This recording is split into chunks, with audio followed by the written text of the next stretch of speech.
Herkese merhabalar, kanalıma hoş geldiniz. Kararmış, paslanmış, parlaklığını yitirmiş çatal, kaşık, bıçaklarınız varsa bu videoyla ilk günkü haline getiriyoruz.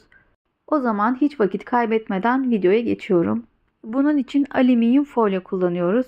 Kullanacağınız tepsi veya borcam büyüklüğünde alüminyum folyoyu keserek kullanacağınız kaba alüminyum folyoyu güzelce yerleştiriyoruz.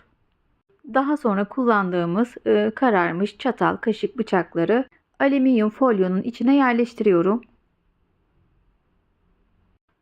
Kenarda kaynattığım suyum var.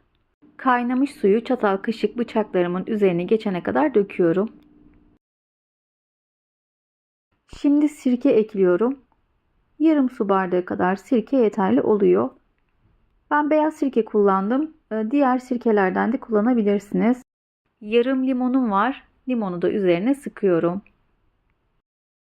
Son olarak da karbonat kullanıyorum. Karbonat tabii ki temizlikte benim için olmazsa olmazım. 2-3 yemek kaşığı kadar yeterli oluyor. Gördüğünüz gibi fokurdamaya başladı su.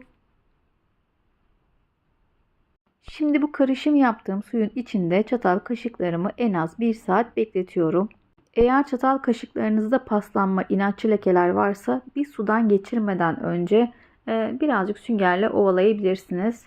Eğer sadece parlaklığını yitirmiş ve su lekeleri varsa hiçbir işlem uygulamanıza gerek yok. Sadece sudan geçirip kuru bir bezle silebilirsiniz.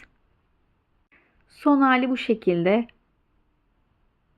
Umarım video hoşunuza gitmiştir. Eğer videoyu beğendiyseniz ve faydalı bulduysanız lütfen beğenmeyi ve desteklemek için yorum yapmayı unutmayın.